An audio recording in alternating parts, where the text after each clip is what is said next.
your babysitter and tell her you're going to be 15 minutes late, okay?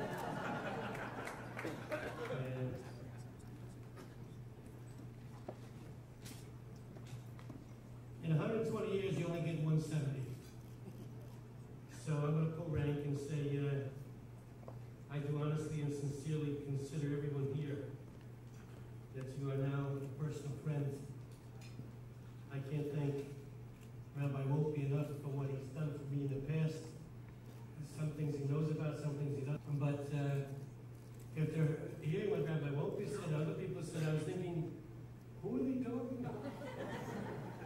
I mean, everybody's busy with stuff. And so for my 15 minutes, I certainly appreciate that. Tell me I can do it in 15 minutes.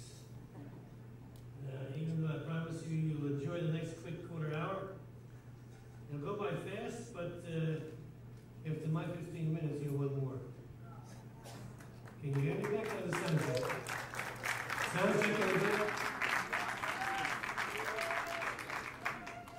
It is interesting, almost every time I speak and tell a true story, someone comes up to me after I speak and says, you should write a book of those true stories.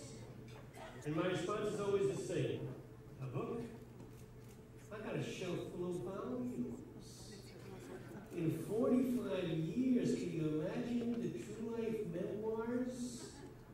I mean, some of it, like, and it's the age of spreadsheets. I mean, I came on the scene before the computers and stuff like that.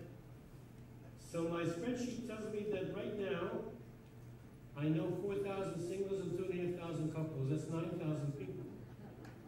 That's a lot of people. I was surprised myself that people came up to me tonight to say hello. And I not only remember their names, some of them, I remember that I married them.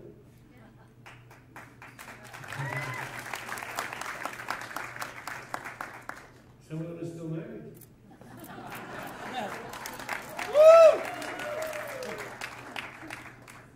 And I remember I was by the brises, by the kiddush for the girl, and stuff like that.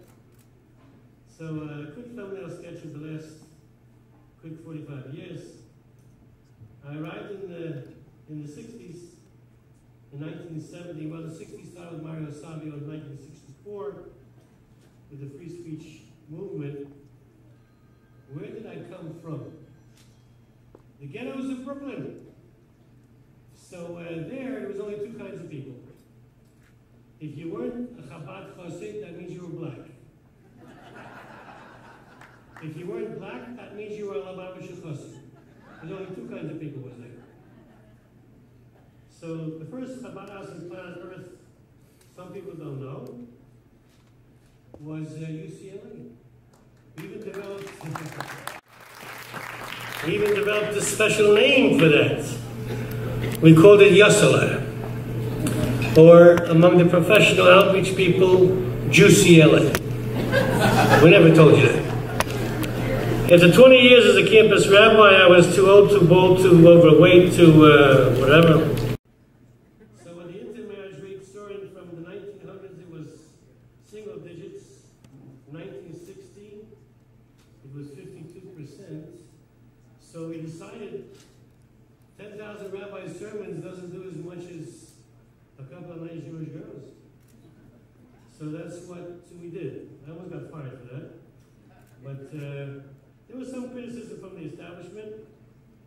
So we just switched the language. Lala Malkis on Sunday afternoon. Okay, whatever works. It worked, and thank God. People think that it's an accomplishment, and I do too. I officiated so far in the last 25 years at 800 weddings.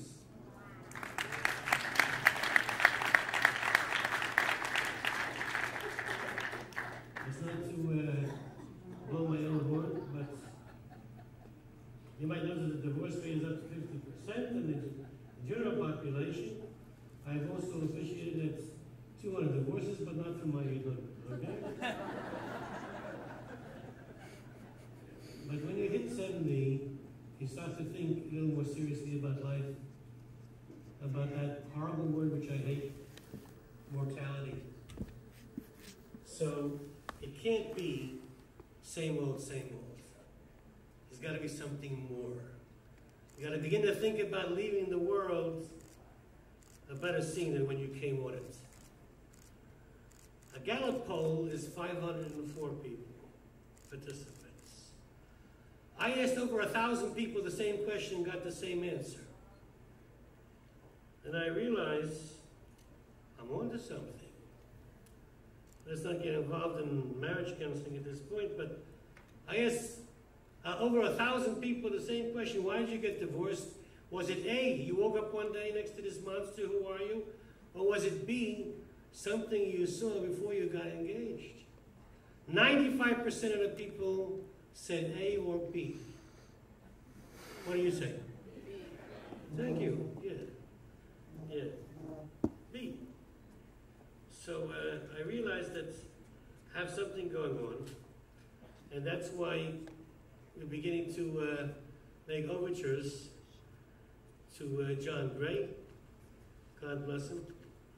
And I asked his manager, this guy John Gray, men are from Mars, women are from Venus, underlying there has to be some spirituality, although there's nothing in his book about that. So the largest thing I seriously think about is, here's a man who wrote a self-help book that became a bestseller. So I think to myself, it can't be same old, same old. At this point in my life, I'm thinking about writing the book, or 2 books. One book is about the memoirs. It's going to be very funny, very entertaining. Hopefully you won't recognize yourself in that book, or your names. There is actually a coffee table edition of Rabbis. It's called Rabbis. There's no page numbers, it's just alphabetized. And I'm S. Schwartzie, and I saw that no pressure, no family pressure, no peer pressure, no rabbi pressure, no self-imposed pressure, but there's some people from self-imposed pressure get, here's that terrible word, desperate. So I can put that serious book to work. The idea of humorous and entertaining, that's the book that's going to be the memoirs. I'm going to conclude and let you go. I want a birthday present, though. It's my party, and I'm 70. So I can say that. What's my birthday present I want from you? Very soon in a few weeks, is going to be one of the last things that Jews leave, when they assimilate. The first night Passover Seder.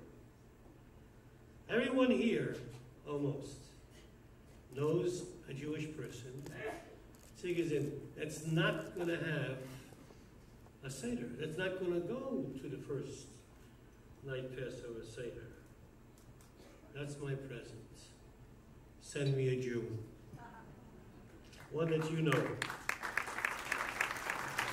I'm overwhelmed at the participation. I had nothing to do with it.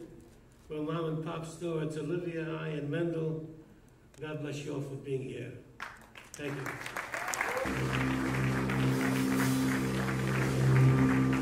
Happy birthday.